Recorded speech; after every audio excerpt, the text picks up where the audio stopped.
나 이거 7점은 맞을 줄 알았어요. 근데 이거 되게 어렵네. 1, 2점 맞는 것도 쉽지가 않네요.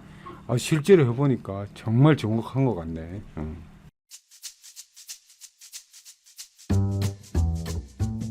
정신력이 강한 사람이라는 거는 어떤 사람을 말하는 걸까요? 어떤 어려움을 당했을 때 그런 위기 상황에서 좌절하지 않고 이거를 잘 극복해 나갈 수 있는 의지를 가진 사람이 아닐까?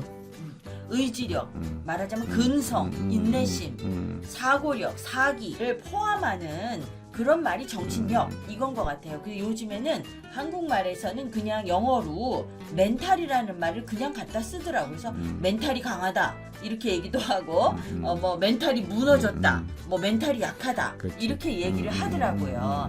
그러면 우리가 이 정신력이 강한 사람의 특징을 한번 10가지를 얘기해보고 우리도 몇 가지나 우리가 해당하는지 그리고 이 영상을 보시는 분들도 스스로 냉정하게 나는 이런데? 라고 한번 세워봤으면 좋겠어요. 첫 번째, 정신력이 강한 사람들은 감정 기복이 없대요.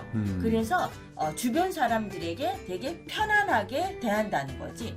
조금 뭐 좋다고 그래서 와 했다가 조금 어려운 일이 있으면 완전히 뭐 지구가 무너지는 것처럼 그렇게 생각한다거나 화가 났다고 해서 바락 했다가 뒤돌았으면 잊어버려. 그렇죠. 본인은 편한지 몰라도 주변 사람들은 불안하죠. 그러면 두 번째는 사람들과의 관계보다는 어떤 가치의 옳고 그름에 집중한대요. 이게 그 어떤 사람들 보면 그 강한 자나 약한 자나에게 상관없이 일관성 있는 사람들이 있고 그런 사람들은 보면 옳고 그름이 되게 그 중심이 되는 것 같아. 뭐 우리가 남이가 그래가지고 이 사람한테는 아주 후했다가 그래.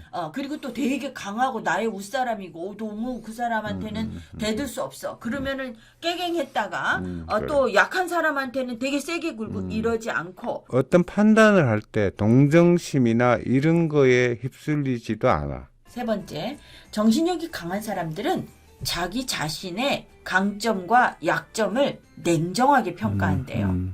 누구나 약점이 있기 때문에 그 약점을 두려워할 필요는 없는 것 같아요. 약점을 정확하게 평가한다는 것은 자기의 한계뿐 아니라 이제 자기가 어느 부분을 발전해 나갈 수 있는가를 파악하는 거기 때문에 굉장히 중요한 일이라고 봐. 그리고 자기가 이것이 나의 약점이야 라고 드러냈을 때는 그것은 더 이상은 그치? 약점이 아닐 수가 있어요. 네 번째, 다른 사람들과의 분쟁을 일으킬까봐 두려워서 그것을 회피하지 않는데요. 내가 이거 얘기를 하면 저 사람이 화를 낼 텐데 아니면 이거를 얘기하다 보면 우리가 싸울 텐데 대부분의 사람들은 그 예스는 쉬워. 그렇지만 노를 하기가 굉장히 어려울 상황이 있어. 그렇기 때문에 많은 사람들이 노를 해야 되는 상황임에도 불구하고 안 하는 경우가 있거든.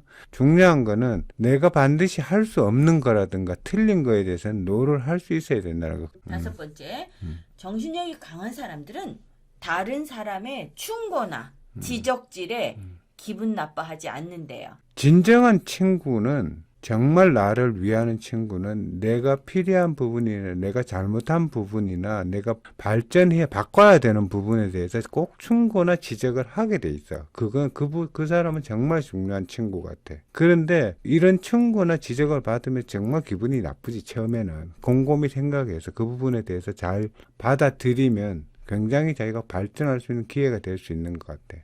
그리고 어떤 경우는 그 비난하고 충고가 그 구분이 안 되는 경우인데, 비난은 내가 개선할 수 있는 여지가 없는 경우에 하는 얘기를 비난이라고 해. 그거는 정말 나쁜 거야. 여섯 번째, 정신력이 강한 사람들은 자기 자신을 잘 셀프 컨트롤이 잘 된다는 거예요. 그래서 시간 관념이나 일을 미루지 않고 자기가 할 일을 감당해 낸다는 거죠. 대부분의 정신력이 강한 사람들을 보면 목표 지향적이야. 그 과정에서 하나하나 필요한 일들을 정말 이렇게 쭉 따라가는 사람이기 때문에 그냥 시간을 아무렇게나 허비하고 않아. 일곱 번째, 정신력이 강한 사람들은 실수를 했을 때 쿨하게 인정하고 잘못을 했다면 사과하는데도 두려워하지 않는다는 거죠. 그리고 먼저 사과를 하기도 한다는 거죠. 그렇지. 먼저 사과하는 거는 굉장히 중요한 것 같은데 대부분의 상황에서 보면 작은 사람이 큰 사람한테 먼저 가서 사과할 수는 없어. 그건 거꾸로 하면 사과를 먼저 한다는 사람은 내가 굉장히 큰 사람이라는 거야. 그래서 사과 먼저 하는 건 굉장히 중요해. 약자가 사과를 하면 비는 거지. 그렇지. 아, 그래. 피고 들어가는 거지. 맞아. 그럼 비는 거지. 그렇지. 용서를 구하는 건 비는 거지. 아. 그다음에 8번째, 정신력이 강한 사람들은 다른 사람의 도움을 받는 것을 두려워하거나 부끄럽게 생각하지 않는다는 거예요. 모르는 것, 부족한 능력 인정하고 적극적으로 도움을 받을 수 있는 용기가 있다. 그렇지. 누구나 혼자 모든 걸 할 수는 없잖아. 어떤 상황에서 필요한 게 있으면 도움을 청할 수 있는 능력은 굉장히 중요한 능력이라고 봐. 그리고 그 도움을 청하면 도움을 주는 게 맞는 것 같아. 옛날에 노벨상 같은 것도 단독으로 많이 탔는데 요즘에는 전부 다 굉장히 팀으로 따요. 여러 명에서. 혼자서 할 수 있는 일만큼 단순한 사회가 아니야 이제는. 그래서 누구나 완벽할 수 없기 때문에 약점을 다른 사람들이 메워줄 수 있는 거를 그렇게 다른 사람에게 나 도와줘라고 한 사람이 결국엔 성공하기도 하더라고요. 9번째, 정신력이 강한 사람들은 주변 사람의 기대에는 별로 신경 쓰지 않는다고 해요. 그래서 본인 자신에 집중하기 때문에 남이 어떻게 보든지 별로 개의치 않고 또 내가 뭘 더 많이 하는지, 뭘 더 많이 가졌는지 이런 거를 자랑하려고 애쓰지 않는다고 하네요. 자기가 뭐를 이뤄내겠다고 생각하는 사람들이기 때문에 다른 사람이 어떻게 보는 거에 대해서는 큰 저거는 아니야. 어떤 지위에 있는 거에 대해서 관심이 있는 게 아니고 무엇을 했는가에 대해서 관심 있는 사람들이 정신력이 강한 사람인 것 같아. 마지막으로 10번째, 정신력이 강한 사람들은 현재의 안락한 환경을 벗어나서 실패의 위험성이 있는 상황에 도전하기도 한다고 합니다. 당연히 그 정신력이 강한 사람들이 그냥 편안하게 앉아 있는 사람은 아닌 것 같아. 어떤 면에서 보면 저걸 왜 하냐 싶은 경우를 하는 경우가 많아. 전 세계에서 제일 부자인 사람이 굉장한 그 위험을 무릅쓰고 그 우주를 나갔다 온다든가 뭐 하는 경우 그런 거를 보면 우리가 배워야 할 점들이 많은 것 같기도 해. 그 사람 뭐 굳이 그거 안 해도 되는데 저런 거 왜 하지? 그렇지. 라고 생각하는데 그게 실패와 그 위험성을 그렇지. 불굴의 의지를 가지고 이런 사람들 보고 우리가 그래. 정신력이 강하구나 정말 이렇게 얘기를 강한 하죠. 사람들이야. 이 중에서 몇 가지나 해당하는 게 정신력이 그래도 상, 중, 하로 나누었을 때 몇 개쯤이면 상일까? 한 5개 정도 넘으면 아주 상이라고 보여져.